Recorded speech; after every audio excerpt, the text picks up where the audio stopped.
Katie Eastburn se preparava para morar em um outro local com as suas 3 filhas e o seu marido. Ela estava naqueles dias de organizar tudo, de deixar tudo pronto para essa nova fase. O seu marido era militar e ele estava em uma de suas últimas viagens de treinamento e em breve ele retornaria para que então eles pudessem começar esse novo capítulo aí da vida da família. Porém, esse dia nunca chegou. Katie e 2 de suas 3 filhas foram encontradas sem vida dentro da própria casa. A cena era brutal. Um suspeito logo de cara que apareceu, mas mesmo assim e mesmo depois de 2 julgamentos, o caso ainda não tinha sido resolvido, pelo menos aos olhos da justiça. E essa resolução só veio em um 3º julgamento mais de 20 anos depois, trazendo alívio para alguns, dúvidas para outros. E esse é o caso que eu vou recontar para vocês hoje. Olá, eu sou a Renata Quadros e esse é o Recontando Casos, canal onde eu trago vocês aqui para a sala da minha casa e reconto um caso daquele jeitinho que a gente gosta, com bastante detalhes e vídeos longos. Já estamos em fevereiro e ainda temos decoração de Natal, Renata? Pois é. Sim, temos. Para você que perdeu aí, em alguns vídeos eu mencionei, né? Os vídeos de janeiro e fevereiro foram gravados em dezembro, tá? Para que eu pudesse tirar umas férias e viajar e o canal não ficar sem vídeos. Então é por isso que ainda estou aqui com a decoração de Natal, porque aqui, nesse momento que estou gravando, ainda é dezembro. Bom, mas vamos então direto para o caso. Hoje eu vou contar para vocês a história da família Eastburn. A família consistia em Katie e Gary Eastburn e suas 3 filhas. A Cara, de 5 anos, a Erin, de 3 e a Jana, que estava prestes a completar 2 anos. A Katie e o Gary, eles estavam juntos há cerca de 15 anos e é dito que desde o momento que eles se conheceram foi amor à primeira vista, eles sabiam que eles queriam ficar juntos para o resto da vida. Eles namoraram durante 5 anos mais ou menos até se casarem e depois eles tiveram as suas 3 filhas. Tudo ia muito bem na vida da família, o Gary, ele era capitão da Força Aérea ali dos Estados Unidos e a Katie, ela cuidava da casa e das meninas. E a família também tinha uma cachorra chamada Dixie. E a Katie, ela era uma mãe muito dedicada às meninas, sempre muito gentil, muito amorosa, tudo que estava ao alcance da Katie ali para que ela pudesse proporcionar algo melhor para as meninas, ela fazia. O Gary, ele passava muito tempo viajando, então quando ele estava em casa, era o momento mais precioso para ele, assim, aproveitar esses minutos, esses dias com as filhas e com a esposa. E uma coisa que acontecia na vida da família por causa do trabalho do Gary é que eles se mudavam bastante. Então, em 1983, eles foram morar na cidade de Fayetteville, na Carolina do Norte. O Gary, ele continuava trabalhando, né, na Força Aérea dos Estados Unidos e ali nessa cidade de Fayetteville, ele estava trabalhando como chefe de controle de tráfego aéreo. Então eles se estabelecem nessa cidade, tudo ia muito bem, eles gostavam de morar nessa região, as meninas tinham as amiguinhas delas, eles também eram bastante conhecidos ali pelos vizinhos e estava tudo indo muito bem. Porém, em 1985, 2 anos aqui que eles já estavam nessa cidade, o Gary, ele recebeu uma nova proposta de emprego para trabalhar na Inglaterra. E lá ele ia trabalhar na Força Aérea Real. Então eles chegaram nessa parte aqui que é de resolver a vida aqui na cidade que você vai deixar, né, para começar uma vida em outro lugar e aqui no caso até em outro país. A Katie, então, ela estava naquele processo de organizar tudo dentro de casa, eles precisavam vender a casa ali também na Carolina do Norte. E uma preocupação da Katie era a cachorrinha, a Dixie, porque a Katie não queria levar a Dixie para a Inglaterra. Ela era uma cachorra grande, assim, e ela achava que a vida da cachorrinha seria melhor se ela continuasse ali na Carolina do Norte, naquela cidade, com uma família amorosa também. Então a Katie, ela colocou um anúncio no jornal falando que ela estava procurando uma nova família para a cachorrinha, para a Dixie. E tudo isso aqui está acontecendo em maio de 1985. Nesse ponto aqui, o Gary, ele estava no Alabama. Ele estava participando da sua última viagem ali de treinamento nos Estados Unidos. E ele já estava nessa viagem, nesse treinamento, há alguns meses, cerca de 2 meses mais ou menos. E durante esse período, a Katie estava em casa, né, com as filhas e em alguns momentos ela recebia a ajuda de uma babá para cuidar das meninas. A Katie e o Gary, eles tinham um dia específico para conversar pelo telefone, que era quinta-feira à noite. Então, toda quinta-feira o Gary ligava para Katie, eles se atualizavam ali do que estava acontecendo tanto na casa quanto no treinamento. E nos outros dias também é dito que eles trocavam cartas, né, para se manter sempre em contato. Então, a gente chega aqui na quinta-feira do dia 9 de maio de 1985. Nesse dia, o Gary espera ali pelo horário, né, combinado para ligar para Katie, e quando ele liga para a esposa, ela não atende o telefone dessa vez. Isso foi um pouco estranho para o Gary já desde o início, porque era sempre o combinado, isso nunca tinha falhado, né? A Katie sempre estava ali esperando a ligação do marido. Mas ele pensou que talvez ela estivesse cansada, ela estava ali muito atarefada, né, organizando essa mudança da família, então talvez ela pudesse ter adormecido mais cedo e não escutou o telefone. No dia seguinte, no dia 10, que era a sexta-feira, ele tenta ligar para a esposa novamente e de novo não consegue falar com ela. No sábado de manhã, ele tenta novamente, no dia 11. De novo, sem contato com a Katie. Nesse ponto aqui, o Gary já estava muito preocupado. Ele sabia que alguma coisa tinha acontecido e não era coisa boa. Então, o que ele faz? Ele fala com um amigo dele, que tinha um amigo policial, ali na cidade de Fayetteville, na Carolina do Norte. Ele pede, então, para esse policial para que ele vá até a casa, né, da família, lá na casa onde a Katie estava, para ver se estava tudo ok, para ver se tinha acontecido alguma coisa. E é isso que esse policial faz. Quando o policial chega na casa, já era noite do sábado aqui, do dia 11, né? Ele bate na porta ali da casa da família, ninguém responde. Ele olha ao redor da casa, ele não vê nada de estranho, então ele resolve bater na casa de algum vizinho ali da família. Ele vai então no vizinho mais próximo ali da casa da Katie e bate na porta. O nome desse vizinho era Bob e aparentemente esse vizinho ficou um pouco irritado, né, com essa abordagem ali do policial, porque, como eu falei, já era bem tarde. O vizinho disse, então, que ele não notou nada de diferente ali na casa da família e que o vizinho acreditava que a família pudesse ter ido até o Alabama para visitar o Gary, que ele tinha ouvido alguma conversa nesse sentido. Bom, o policial retorna então com essas informações chegam até o Gary e o Gary, ele estava agora assim muito nervoso. Ele sabia que a família não estava vindo visitá-lo, ele sabia que isso não estava acontecendo e então o que aconteceu com a família dele. Agora chegamos no dia seguinte, no dia 12 de maio, que é o domingo. Aquele mesmo vizinho, né, que foi abordado pelo policial, ele acorda ali pela manhã e ele ficou com uma sensação ruim, né, daquela abordagem do policial na noite anterior. Ele começou a pensar melhor e realmente ele começou a perceber que ele já não via a família Eastburn ali, a Katie e as filhas, há alguns dias. Ele reparou também que na porta da entrada da casa, alguns jornais estavam empilhados ali na frente. E isso era algo estranho, porque a Katie, ela sempre recolhia o jornal, né, que era deixado na porta todos os dias pela manhã. O Bob, esse vizinho, ele tinha uma esposa chamada Janet, então ele conta que ele começou a ficar preocupado com essa situação e os dois resolvem então ir até a casa da Katie para tentar ver se estava acontecendo alguma coisa, para tentar falar com ela. Quando eles estão se aproximando da casa, eles começam a escutar algo muito preocupante e era o choro de um bebê.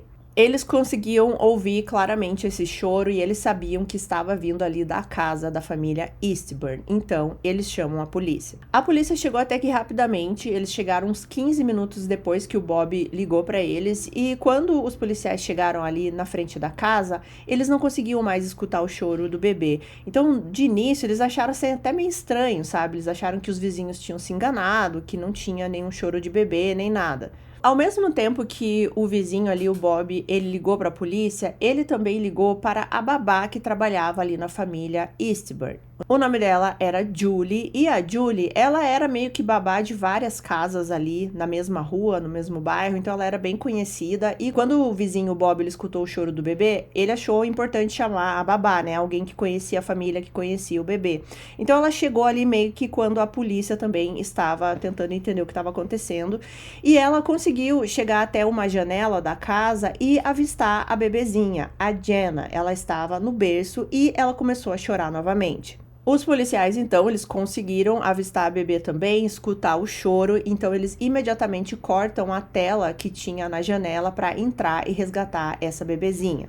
Quando eles conseguem resgatar a Jenna, ela estava no berço e ela estava muito, muito suja, né? Parecia que ela estava naquele berço já há alguns dias. Então tinha vômito, xixi, a fralda dela, assim, estava muito, muito cheia.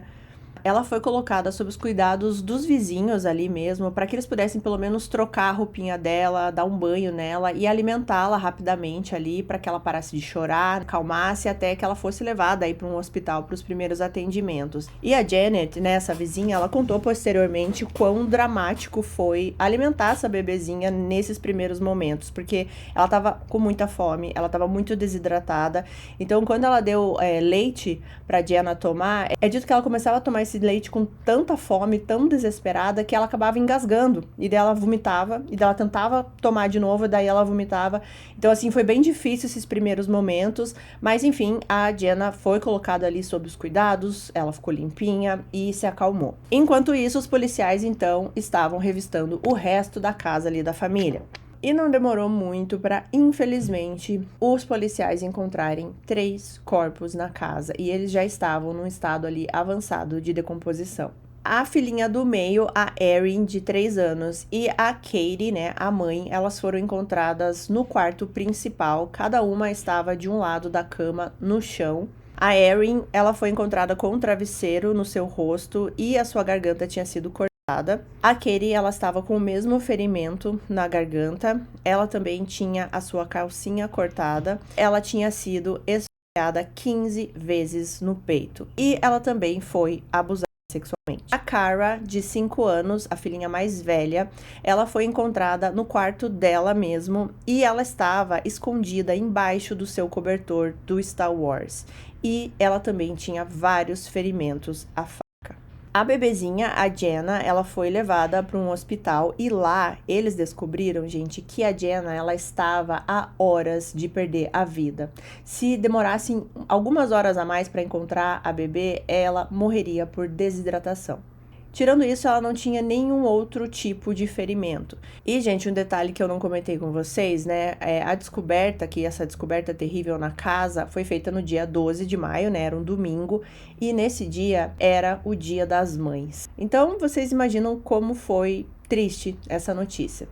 Bom, a polícia começa então a investigação, começa a conversar com as pessoas. E uma das primeiras pessoas a ser interrogada ali foi a babá, a Julie. A Julie, ela disse que o último dia que ela viu a Katie foi na quarta-feira, dia 8, que nesse dia a Katie pediu para Julie ir junto com ela fazer umas compras, porque ela estava com medo de não conseguir dar conta das 3 filhas ali ao mesmo tempo, então ela pediu essa ajuda para Julie. Os policiais conversam novamente com os vizinhos ali, o Bob e a Janet, e eles falam que a última vez que eles viram a Katie foi na quinta-feira, dia 9, e que eles a viram pela parte da manhã. Então a polícia aqui está estabelecendo, né, qual foi o último dia que alguém viu a Katie. E no momento é aqui pela manhã, no dia 9. A babá deu uma informação para a polícia que ela não sabia se tinha alguma coisa a ver aqui com o crime ou não, mas ela preferiu falar isso e ela disse que a Katie, ela estava recebendo umas ligações estranhas. A pessoa ligava para ela, não era nenhum tipo de ameaça ou nada nesse sentido, mas a pessoa ligava e começava a elogiar a Katie, falando que ela era uma mulher muito bonita, ou às vezes a pessoa ligava e não falava nada do outro lado. Eram ligações estranhas, inclusive até a Katie disse que ela estava com medo de ter um tipo de perseguidor, né, alguém que estava seguindo ela para algum lugar. A babá achou importante, né, dividir essa informação com a polícia. Quando essa notícia espalhou, a casa ali ficou lotada já pela mídia, né? Muitas pessoas querendo saber quem era a família, qual era o envolvimento da família, e os vizinhos diziam que eles eram uma família pacífica, que nunca tiveram problemas com eles. Inclusive, o bairro que eles estavam ali era aquela coisa, né, gente? Um bairro tranquilo, todo mundo se conhece, todas essas coisas que a gente já falou várias vezes em casos criminais. Mas, assim, até alguns vizinhos falaram assim: eu acho que esse bairro não é mais tão seguro, porque começou a ter alguns assaltos e agora esse crime. Os vizinhos falavam ali que era comum os adolescentes, as crianças ficarem na rua até tarde e que agora talvez isso não fosse mais possível. Bom, o Gary. A polícia liga pro Gary assim que os corpos foram encontrados. E é dito que quando o Gary recebeu essa ligação, ele acreditava que seriam boas notícias, né? Ele acreditava, conseguiram falar com a Katie, eu vou saber o que aconteceu e vai ficar tudo bem. Mas ele não podia imaginar que mais da metade da sua família tinha perdido a vida. E era essa a notícia que ele ia receber. Ficou, obviamente, muito devastado com essa notícia, é claro, mas ele correu, então, para a Carolina do Norte e, inclusive, porque ele sabia que a bebezinha, a Jenna, precisava dele. E eu vi uma entrevista do Gary posteriormente, né, num documentário, e eu senti, assim, que ele tem uma dor muito grande de como se ele tivesse falhado com a família, né? Ele não estava na casa no momento que a esposa dele e as filhas precisavam dele. Ele queria ter protegido a família.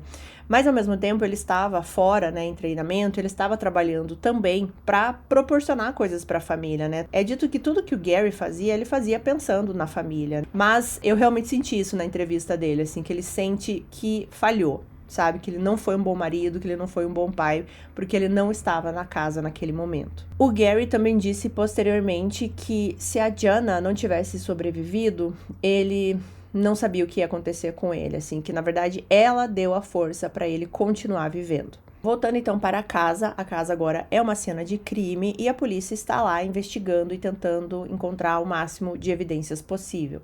Eles perceberam já logo de cara que não havia entrada forçada na casa e que muito provavelmente a luta maior ali aconteceu na sala. Eles fizeram um teste com o luminol e eles perceberam que havia sangue nas paredes, mas parecia que alguém tinha tentado limpar de alguma forma, assim, sabe? Só que não conseguiu muito. A pessoa que fez isso tentou de alguma forma tirar algumas impressões na parede, mas é óbvio que alguns resíduos ali ficaram. Eles coletaram impressões digitais, cabelos, principalmente ali no quarto principal. Eles encontraram também pelos pubianos, eles encontraram sêmen no corpo da Katie, impressões digitais ensanguentadas também. Existiam pegadas ensanguentadas dentro da casa, fora da casa também, toalhas sujas de sangue.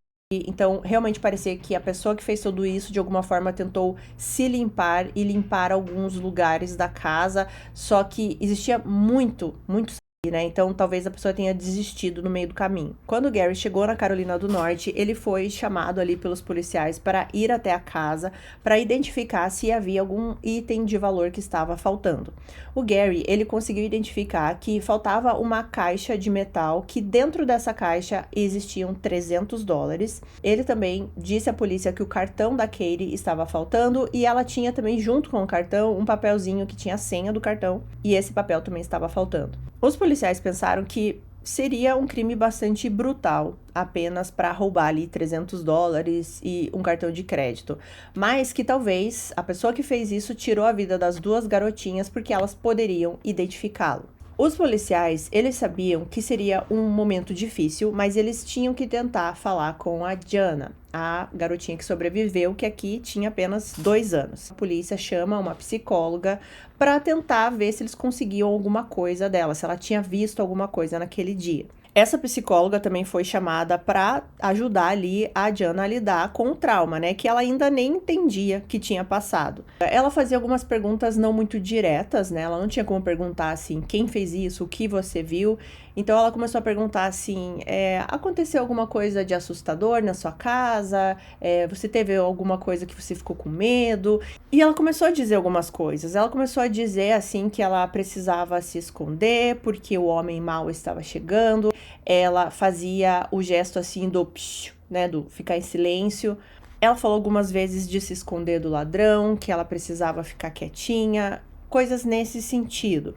E o que a psicóloga absorveu de tudo isso é que muito provavelmente no dia do crime, de alguma forma ali as irmãs mais velhas tentaram proteger a Diana ou até mesmo a Katie, falando para ela ficar quietinha, para ela se esconder, porque tinha alguém na casa. Os policiais então acreditavam que a pessoa que entrou na casa e fez tudo aquilo ou não viu a Diana no berço ou simplesmente acreditou que ela não poderia reconhecê-lo futuramente, então ele tirou a vida só das duas mais velhas. Um momento muito, assim, tocante nessa entrevista aqui que a Diana está tendo com a psicóloga é que a psicóloga mostra algumas fotos, né? Mostra a foto das irmãs, da casa e tem uma hora que ela mostra a foto da mãe. E é nesse momento que a Diana, ela pega essa foto e beija a foto da mãe. A polícia, ela recebeu uma dica muito valiosa de um homem chamado Patrick Cohen. Ele entrou em contato com a polícia para falar ali do crime na família Eastburn. O que o Patrick tinha para falar? Ele disse que na madrugada, praticamente aqui do dia 10, né, cerca de 3h30 da madrugada, ele viu um homem saindo ali da garagem da família Eastburn. Ele deu algumas características desse homem. Ele disse que o homem era alto, branco, com cabelos loiros, ele tinha bigode, tinha um nariz grande e largo, ele estava usando jeans, um gorro e uma jaqueta preta de uma marca específica, que era a marca Members Only. O Patrick também disse que assim que o homem saiu ali da garagem da família, né, da casa da família, ele entrou em um Chevrolet branco. Ao saber desses detalhes, a polícia leva o Patrick até a delegacia para fazer um retrato falado, que é esse aqui que eu já mostrei para vocês na tela. E com a informação que o Patrick deu para a polícia, eles acreditavam que o crime tinha acontecido ali, né, na noite do dia 9, durante a madrugada até o iniciozinho do dia 10. Porque sabemos que na quinta-feira à noite, no dia 9, a Katie já não atendeu o telefone do marido. Então alguma coisa já estava acontecendo naquele horário, né, à noite. E sabemos que na manhã do dia 9, a Katie estava viva, porque ela foi vista pelos vizinhos. E muito provavelmente o crime aconteceu realmente no dia 9, à noite e na madrugada do dia 10. O único problema aqui na declaração do Patrick é que ele tinha antecedentes criminais. Então, assim, muitas pessoas não acreditavam 100% no que ele estava falando. Bom, mas a babá, a Julie, ela também contou algo muito importante aqui para a polícia e era sobre a cachorrinha, a Dixie, né? Porque eu parei de falar dela do nada. Ela conta o que eu já mencionei aqui pra vocês, que a Katie estava procurando um novo lar para a cachorrinha e que ela pôs um anúncio no jornal. A Julie então conta que a Katie recebeu uma ligação de uma mulher chamada Angela que estava interessada na cachorrinha, na Dixie. A Angela e a Katie, então, elas combinam ali entre elas que o marido da Angela pegaria a cachorra ali na casa da família no dia 7 de maio, que era uma terça-feira. E foi exatamente isso que aconteceu. O marido da Angela foi até a casa, pegou essa cachorrinha. Inclusive, o Gary também falou sobre isso com os policiais. Ele disse que a Katie comentou com ele sobre esse homem que foi pegar a cachorra na casa e que foi um homem muito gentil e que ela tinha certeza que a Dixie estaria num bom lar. E a Julie, então, deu a descrição desse homem para a polícia. E a descrição era muito, muito parecida com a descrição do retrato falado. Um homem loiro, alto, com bigode, as mesmas características. E junto com tudo isso, a polícia também conseguiu rastrear o cartão de crédito da Katie. Sim, tinha alguém usando o cartão de crédito dela. Ele foi usado 2 vezes, ele foi usado no sábado, dia 11, à noite, e no domingo pela manhã, no dia 12, um pouquinho antes dos corpos serem descobertos. Num total aqui, foram retirados $300 da conta da Kate.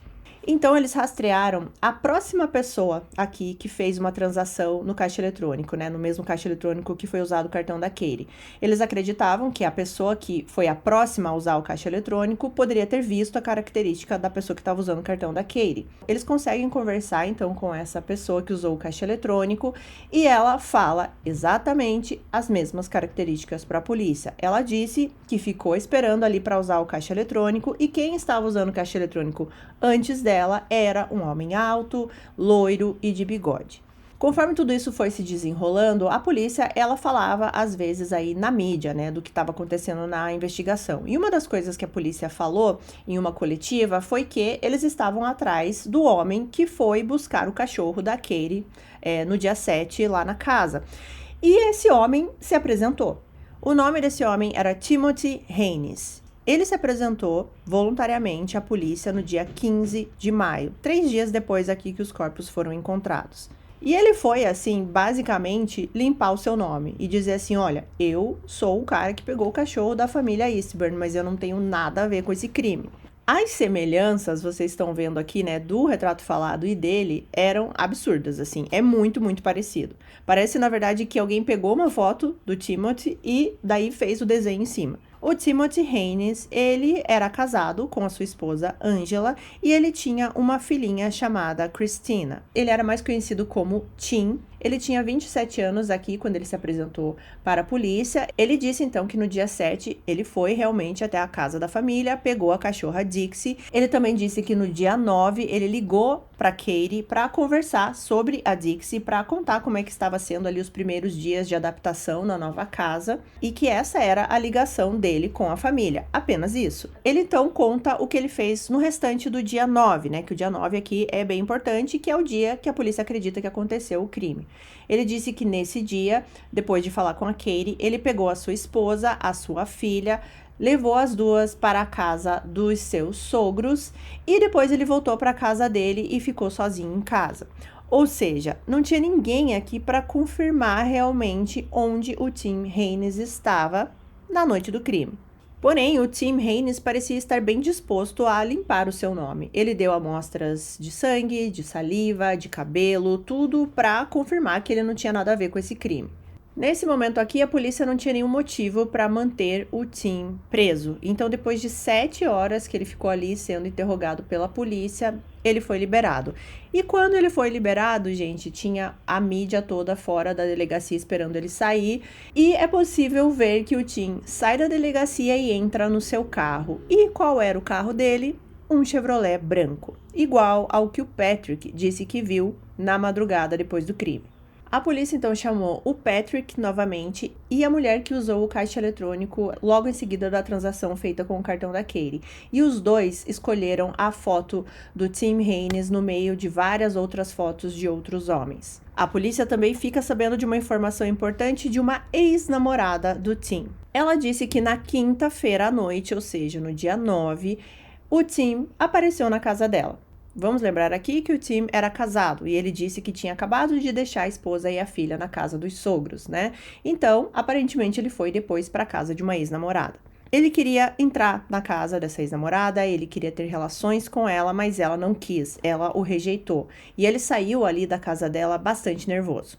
Gente, um recadinho aqui, se vocês ouvirem algum barulho de furadeira, de obra no fundo, é porque tá tendo uma obra no corredor aqui do meu prédio, tá? E eu preciso gravar.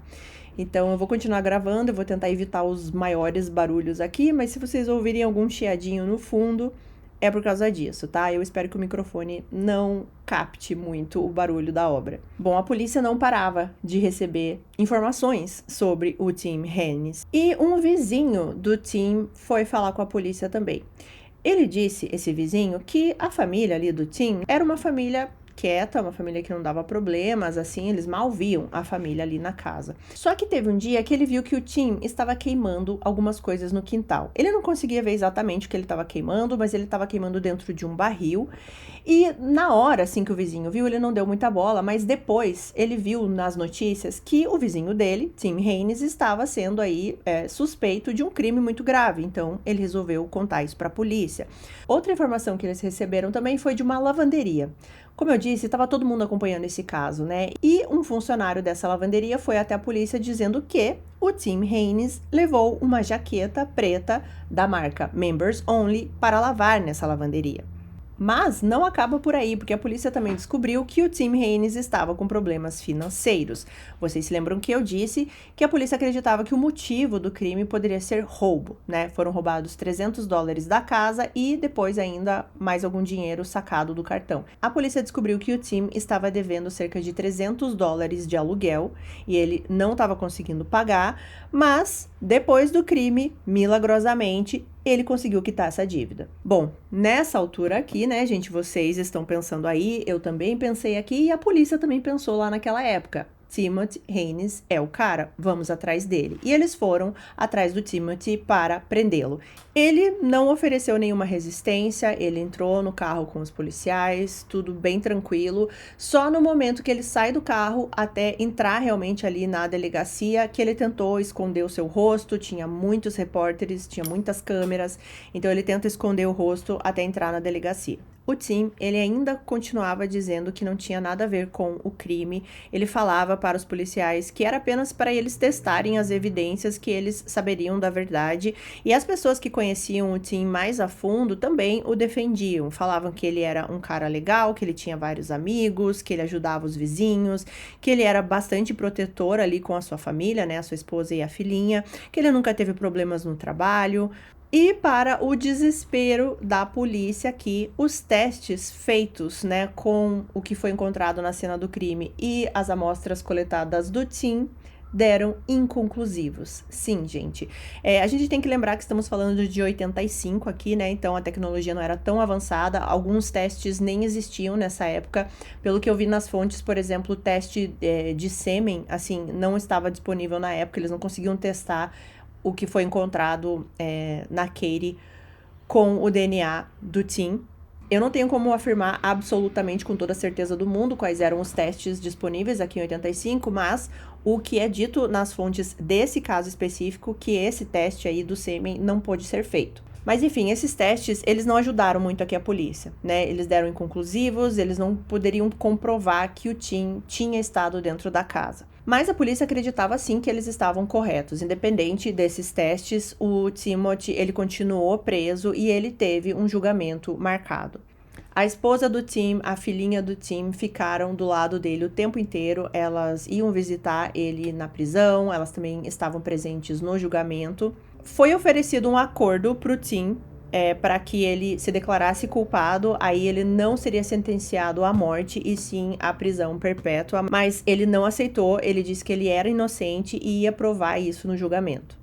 A defesa aqui, ela não tinha muita coisa, ela também não quis chamar o Tim para falar nesse julgamento, porque eles achavam que o Tim podia explodir, podia falar alguma coisa ali que estragasse todo o julgamento. Mas o que eles falaram é que as evidências físicas que a polícia tinha ali não tinham qualquer relação com o Tim, eles não puderam provar, né, que tinha essa relação. E eles também colocaram em dúvida aí a testemunha, o Patrick, né, porque como eu falei, ele tinha antecedentes criminais. Mas a acusação aqui, a promotoria dizia que sim, era o Tim o culpado desse crime. Eles falam que muito provavelmente depois que ele foi até a casa da ex-namorada e foi rejeitado por ela, ele se lembrou que a Katie estava sozinha em casa sem o marido, porque ele tinha ido lá alguns dias antes, né, e inclusive tinha ligado para Katie no dia 9 e muito provavelmente ligado para comprovar se ela ainda estava sozinha em casa. Então ele foi até a casa da Katie, ela o recebeu porque ela já conhecia ele por causa da cachorra. Ele tentou ter alguma coisa ali com a Katie depois que estava dentro da casa e obviamente ela recusou e então ele a atacou. E depois também tirou a vida das duas filhas mais velhas para não ser identificado. Teve uma apresentação de fotos da cena do crime que foi apresentada aqui pela acusação, né? E eram fotos bem chocantes, principalmente as fotos das meninas, né? Das crianças. E isso teve, assim, um impacto muito grande no julgamento. Então, o júri deliberou por 10 horas e ele voltou com o veredito de culpado. O Timothy foi considerado culpado das 3 acusações de homicídio em primeiro grau. E também a acusação de agressão sexual. E a sua sentença foi a pena de morte. Bom, o caso poderia ter terminado aqui, né? Mas não vai terminar. Porque o Timothy, ele recebeu uma carta na prisão que vai mudar tudo. E essa carta parecia uma confissão da verdadeira pessoa que cometeu o crime dentro da casa da família Eastburn. E essa carta dizia o seguinte: Caro Sr. Haynes, eu cometi o crime. Eu os Eastburn. Desculpe você estar cumprindo pena. Estarei fora da Carolina do Norte em segurança quando você ler isso. Obrigado. Assinado, Sr. X. Essa carta chegou ali para o Timothy no mesmo dia que saiu a sentença do Timothy ali nesse primeiro julgamento. Algumas pessoas acreditaram que era apenas brincadeira de alguém, né? Alguém ali tentando ganhar alguma atenção de alguma forma. A gente vê isso direto nos casos.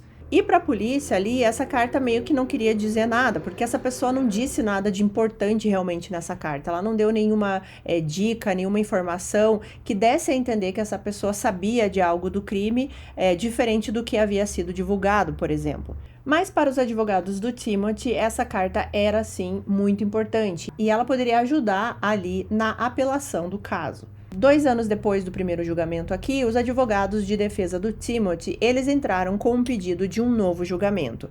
Eles alegaram que aquelas fotos da cena do crime que foram mostradas no julgamento influenciaram o júri a declarar o Timothy como culpado. Porque elas eram fotos muito fortes, né, principalmente das crianças. E pela primeira vez na Carolina do Norte, um prisioneiro no corredor da morte teve a chance de um novo julgamento. O segundo julgamento, então, começou em abril de 1989 e o foco aqui da defesa do Timothy era o Patrick. Eles queriam tentar descredibilizar ele o máximo possível, mais ainda do que eles fizeram no primeiro julgamento. Eles começaram a pegar cada detalhe da declaração do Patrick para desbancar tudo que ele tinha falado. Por exemplo, o Patrick tinha falado que quando ele viu aquele homem saindo da casa da família, estava uma noite clara, assim, uma noite que ele conseguia ver nitidamente a pessoa que estava saindo dessa casa. Só que a defesa aqui do Timothy trouxe um meteorologista que provou que naquela noite, né, naquela noite que o Patrick disse que viu esse nome, era uma noite com muita névoa, que não dava para ver claramente quem estaria saindo dessa casa. Outra coisa que eles fizeram nesse julgamento também foi falar daquela mulher que fez a transação logo em seguida da transação feita com o cartão da Katie. Eles conseguiram provar que a transação feita logo depois do cartão aqui da Katie foi cerca de 3 minutos e meio depois. E nesse julgamento eles até fizeram as pessoas ficarem 3 minutos e meio em silêncio para elas terem a noção que é um tempo longo. O que eles queriam dizer com isso? Eles queriam dizer que a pessoa usou aqui o cartão da Katie e a outra pessoa que veio em seguida demorou 3 minutos e meio para começar a transação dela. Então, que muito provavelmente essa pessoa que está dizendo que viu o Timothy mexendo ali no caixa eletrônico com o cartão da Katie não viu nada, porque em 3 minutos e meio o Timothy já teria saído do caixa eletrônico, não teria motivo para ele ficar ali no caixa eletrônico 3 minutos e meio depois de terminar a transação. A teoria da defesa aqui é que essa mulher não tinha visto ninguém usando o caixa eletrônico. E a defesa também trouxe uma mulher que disse que viu também um homem loiro de bigode perto da casa da família na noite do crime. Só que a defesa conseguiu comprovar que ali na vizinhança existia um homem que morava perto da família Eastburn que era muito parecido com o Timothy Haynes. As mesmas características. O nome desse homem, na verdade, era um adolescente, ele se chamava John Rapal e ele morava ali próximo à casa dos Eastburn. E a defesa queria dizer aqui que muito provavelmente as testemunhas que viram um homem loiro de bigode alto poderiam ter visto esse adolescente que morava ali perto. Eles também trouxeram a jaqueta do Tim, aquela jaqueta que ele mandou lavar na lavanderia, né, daquela marca Members Only. E eles conseguiram realizar testes nessa jaqueta que mesmo depois de lavada, se ela tivesse sangue, esse sangue apareceria. E nesses testes, o sangue não apareceu. E diferente do primeiro julgamento, neste segundo julgamento aqui, o Timothy falou, ele na verdade falou que não tinha nenhum envolvimento com os assassinatos, que ele era inocente e ele estava bem calmo quando ele falou tudo isso. A ideia da defesa aqui, gente, era, o que eu já falei em outros casos também, era plantar a dúvida. Era dizer que você não poderia dizer com 100% de certeza que o Timothy era o culpado pelo crime, porque existiam todas essas dúvidas aqui que a defesa estava apresentando. E após 2 dias de deliberação, no segundo julgamento, em 19 de abril de 89, o Tim Haynes foi libertado e ele foi considerado inocente de todas as acusações. Os jurados, na época, disseram que realmente não havia provas suficientes para condená-lo. Isso, é claro, chocou todo mundo. Haviam muitas pessoas que acreditavam que ele era culpado, outras acreditavam que sim, que ele era inocente realmente, mas quem estava mais sofrendo com tudo isso era, claro, o Gary Eastburn e a Jenna Eastburn, né, os sobreviventes dessa família, porque eles tiveram aquele alívio de que o caso foi resolvido, que a pessoa estava presa e agora isso tinha acabado. E depois que o Timothy foi liberado, né, depois desse segundo julgamento, ele até participou de um programa de TV. O nome desse programa de TV era Current Affair e, pelo que eu pude pesquisar, era um programa assim meio que de variedades, mas ele cobria histórias de casais, histórias inusitadas, e eles cobriram a história do Timothy, né, que foi esse cara que foi preso e depois inocentado. E ele fala muito nesse programa, eu consegui assistir alguns trechinhos, né, e ele fala assim com muita segurança que ele é inocente e que ele foi acusado injustamente, mas que agora ele estava pronto para viver a vida dele novamente do lado da sua família. Nessa época aqui também foi lançado um livro e um filme. O nome dos dois aqui era Innocent Victims e contava a história do caso, mas mais focado aqui no Timothy, né? Contando a história dele, que ele foi acusado injustamente e agora ele é inocente, e também que o caso estava sem solução. Quando esse livro e esse filme saiu, as pessoas começaram a acreditar mais ainda que o Timothy era inocente, né? E que ele sofreu uma injustiça muito grande. E que a justiça estava mantendo, né, um inocente no corredor da morte. Alguns policiais da época que trabalharam no caso e que acreditavam, assim, com toda a certeza do mundo que o Timothy era culpado, eles deram entrevistas também falando desse filme e desse livro que foram lançados, né? E um desses policiais, quando ele foi questionado se ele já tinha assistido esse filme, ele disse o seguinte, abre aspas, eu não assisto ficção, fecha aspas. Nesse ponto aqui, o Gary Eastburn e a Jenna, eles estavam morando em Londres. É dito que o Gary queria ficar longe de qualquer coisa ali que lembrasse o crime.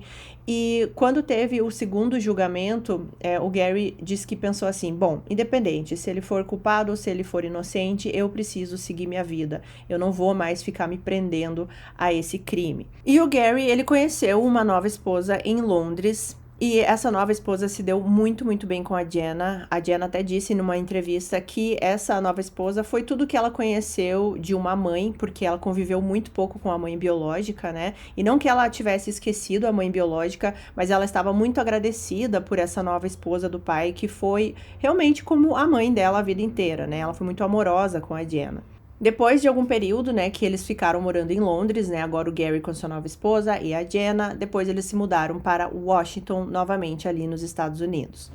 E conforme os anos foram se passando aqui, o Gary tentava viver a vida dele, né, da melhor maneira possível, a Jenna também, e conforme a Jenna foi crescendo, ela foi cultivando um sentimento assim meio que de culpa por não ter se lembrado de nada quando o crime aconteceu, e é óbvio que ela não iria se lembrar, né, gente, ela tinha apenas 2 anos, mas ela tinha esse sentimento assim, né, por que eu não lembrei de nada, por que eu não vi o rosto dessa pessoa, e também tinha aquela dúvida no fundinho assim, né, será realmente que foi o Tim Henry? Será que ele é realmente inocente? Ou será que ele era e sempre foi o culpado?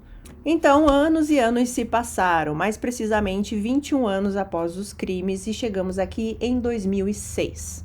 Neste ano de 2006, o Gary Eastburn recebeu uma ligação. Era um policial da cidade de Fayetteville, na Carolina do Norte, e ele disse ao Gary que eles tinham novas evidências sobre o caso. Vocês se lembram que eu disse que nesse caso específico, na época, eles não conseguiram testar o esperma encontrado na Katie, né? Pois bem, em 2006, eles tinham a tecnologia disponível e eles estavam conduzindo testes. E quando esse policial, esse detetive ligou para o Gary, eles já tinham o resultado desse teste. Inclusive, esse policial pergunta para o Gary, você quer saber quem matou a sua família? Ele pede, inclusive, para o Gary se sentar, porque era uma notícia, assim, bastante chocante, né? No meio do dia você recebeu uma ligação dessa, e foi quando ele disse que o verdadeiro culpado pelo crime na família Eastburn era Timothy Haynes. Sim, sempre foi ele. O homem que foi libertado, que foi considerado inocente, o homem que dava várias entrevistas falando que ele foi acusado injustamente, sempre foi ele, o único culpado por esse crime. A polícia, nesse caso aqui, estava certa desde o início. Então agora a polícia queria saber o que o Timothy tinha feito durante todos esses anos, né? O que aconteceu com ele, onde ele estava. Pois bem, o Timothy, ele estava levando uma vida muito decente, inclusive, nesses últimos anos. Eles descobriram que o Timothy, ele tinha voltado pro exército, ele ficou anos no exército como sargento, ele recebeu vários prêmios, várias promoções, ele teve mais um filho também durante todos esses anos, e aqui em 2006 ele já estava aposentado, mas ele continuava muito envolvido com atividade com crianças, ele também trabalhava em uma estação de tratamento de resíduos, e ele era uma figura bastante respeitada na comunidade onde ele morava. E outra coincidência nesse caso aqui, que teve até uma coincidência parecida em algum dos casos que eu contei recentemente, é que o Timothy estava morando com a sua família muito, muito próximo da casa do Gary e da Jana. Sim, gente, eles estavam morando ali a cerca de 30 minutos de distância um do outro. Então o Timothy, ele viveu a vida dele nesses últimos anos muito tranquilamente, uma vida cheia de conquistas, de prêmios. Todas as pessoas o conheciam como um homem nobre que servia o seu país e que ajudava a comunidade. Mas, apesar disso tudo, ele tinha sim cometido um crime horrível. Bom, mas aí vamos lá, né? Agora a polícia tem essa informação, eles queriam prender o Timothy, eles queriam um novo julgamento, só que temos um problema, problemas legais aqui, né? O Timothy, ele não poderia ser preso novamente por aquele crime, pelo crime de assassinato da família Eastburn. Por quê? Porque ele já foi julgado por esse crime e ele foi considerado inocente. Você não pode ir a julgamento 2 vezes pelo mesmo crime. Mas existe uma brecha aqui para a polícia trabalhar. Eu vou tentar explicar para vocês da maneira mais fácil, da maneira que eu entendi, tá? Mas qualquer coisa fiquem à vontade para escreverem aqui embaixo. É basicamente assim, existe o tribunal aqui das pessoas comum e existe um tribunal para os militares. E ele poderia ser julgado por esse crime nesse tribunal dos militares. Só que ele só poderia ser levado para esse tribunal militar se ele ainda estivesse na ativa. E sabemos aqui que ele estava aposentado. Então, eles fizeram aqui uma mega operação, gente. Eu achei genial. O que eles fizeram? Eles avisam, obviamente, o exército, né? De tudo isso que tá acontecendo, de tudo que eles descobriram. E eles bolam aqui uma historinha. O exército chega para o Tim e fala o seguinte: Tim, a gente precisa que você faça aqui uma última missão com a gente. A gente precisa muito de você. E o Tim, ele topa isso. Ele topa realizar essa última missão no exército. Ele deixa, então, a sua aposentadoria e ele volta a ser um militar ativo. E assim que ele volta a ser um militar ativo, ele é preso. Em setembro de 2006, novamente, o Tim ele foi preso e acusado pelos assassinatos da família Eastburn. 4 anos depois, em 2010, foi quando aconteceu o 3º julgamento desse caso. Só que dessa vez o júri era composto apenas por militares. A defesa aqui do Tim tentou alegar que esses testes feitos, né, no esperma encontrado na Katie foram adulterados, que eles estavam tentando incriminar o Tim novamente. E quando isso não estava dando certo, gente, aí sim ele veio com a história assim que mais me irrita quando isso aparece em algum caso. Aí o Tim começou a falar assim: não, então, gente, deixa eu explicar. Deixa eu contar pra vocês uma coisa que eu não contei até agora. Na verdade, eu tive relações sexuais com a Katie, mas foi consensual, ela também quis. Eles quiseram passar a ideia aqui de que a Katie era essa mulher solitária que estava sentindo muita falta do marido, então ela resolveu ter relações sexuais assim com um homem aleatório que ela tinha acabado de conhecer. Então é óbvio que tudo isso é mentira, é óbvio que isso não aconteceu e ele tá resolvendo falar sobre isso agora, né? Só agora, 20 e poucos anos depois. Inclusive, gente, os advogados do Timothy tiveram a audácia de falar que essa era uma prática comum de esposas de militares, que sempre quando os maridos estavam fora, era isso que elas faziam.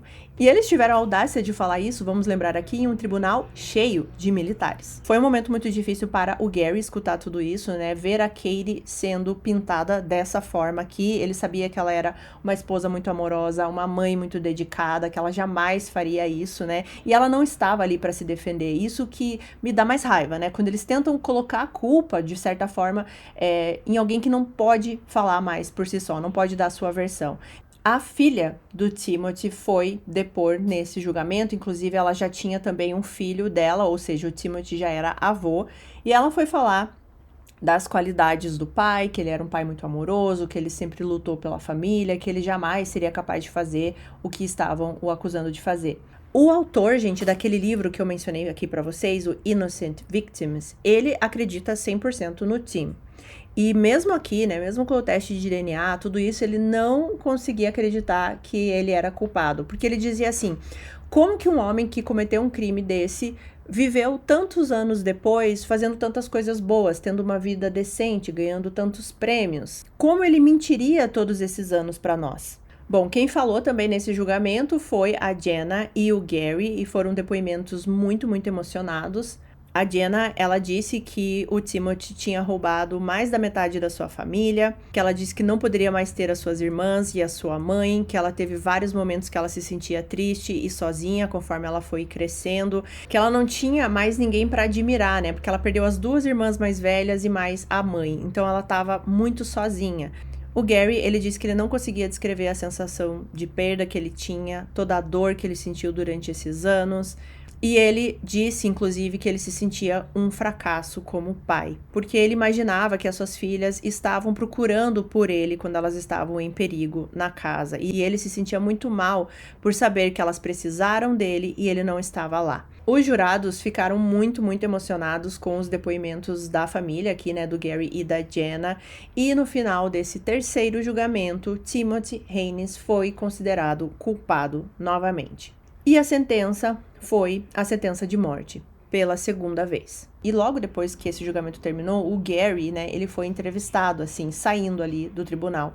E assim, gente, o Gary me passou tantas coisas boas, assim, sabe? Apesar dele parecer realmente ser um homem que carrega muita dor, muita tristeza, muita culpa, né? Mas mesmo ali, saindo do tribunal, ele demonstrou muita empatia e muito respeito pela família do Timothy, né? Pelos filhos dele e pela esposa do Timothy. Ele até fala uma frase assim, que ele não queria ficar se gabando da situação, mas que ele estava feliz que a justiça tinha sido feita. E ele fala isso porque ele não queria parecer assim, feliz e comemorando em cima da dor da família do Timothy, né? Dos filhos, do neto, agora, né? O Timothy era avô da esposa do Timothy, porque ele sabia que eles estavam sofrendo também. Então, é nesses momentos que a gente vê quando a pessoa tem, assim, um coração muito, muito puro, muito, muito bom, porque ela respeita também a dor do próximo, mesmo que, assim, ele tinha todo o direito de sair desse tribunal muito feliz e muito aliviado com o que aconteceu. Ele disse que ele viu os familiares do Timothy chorando no lado de fora do tribunal e que ele sentia muito pela dor deles. Ele disse que ele não desgostava dos parentes do Timothy porque ele se identificava com a dor que eles estavam sentindo. O Gary disse também que ele sabe que o Timothy muito provavelmente não será executado, porque a última execução militar aconteceu em 1961, então muito provavelmente ele vai acabar morrendo de causas naturais na prisão, mas que ele estava plenamente feliz com o resultado. Bom, o Timothy, ele tentou, né, junto com os seus advogados, recursos, apelações, inclusive até recentemente, em 2020, mas nenhuma dessas vezes isso foi pra frente, tudo sempre foi negado. E eu quero muito que vocês contem aqui nos comentários o que vocês acham que realmente aconteceu naquele dia, né, no caso, naquela noite do dia 9 de maio de 85. O que fez o Timothy cometer esse crime?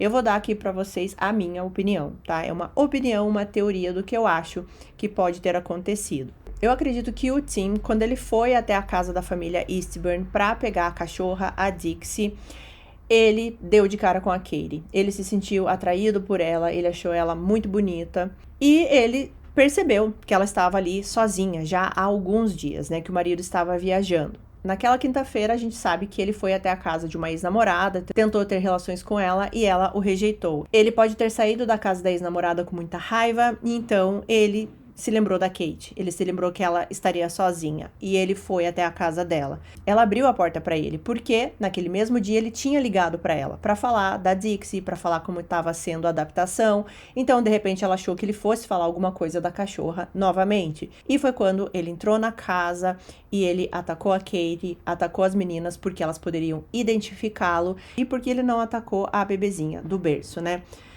Na minha cabeça podem ser algumas coisas. Uma, que ele realmente não viu que existia um bebê lá. Outra, que ele achou que a bebê não poderia reconhecê-lo, tanto que não reconheceu. Ou também porque ele tinha nessa época uma bebê também. A filhinha dele tinha acabado de nascer, tinha meses. E talvez ele tenha, assim, tido esse bloqueio, né? De ter um bebê no berço ali, que ele teria que tirar a vida, e ele ter um bebê em casa também. Não sei, isso são coisas aqui da minha cabeça. E a gente vê muito isso em caso criminal, né, gente? Homens que acham que podem ter o controle em cima de uma mulher, que eles não aceitam ser rejeitados, eles não aceitam um não. E eles acham que qualquer mulher que eles vão chegar, ela tem que ceder, ela tem que fazer tudo o que ele quer, né? E muito provavelmente esse era o pensamento dele nesse dia, né? Ele queria uma mulher que não fosse a dele, porque vamos lembrar que ele era casado, né? Ele foi até uma ex-namorada e depois foi até a casa da Katie. E tudo acabou dessa forma, assim, um motivo banal, um motivo ridículo, assim, deixando um homem sem a esposa, sem as filhas, uma bebezinha sem a mãe e sem as irmãs, acabando com toda uma família. E, por exemplo, o autor do livro, né, que ele questionava, assim, como ele pôde mentir todos esses anos, como ele pôde viver uma vida tão boa, assim, e ter cometido um crime, como se essas coisas não pudessem fazer parte da mesma pessoa. E a gente sabe que pode sim, a gente sabe de várias histórias, né, inclusive de SK, que tem uma vida paralela no crime aqui e em casa é um marido exemplar.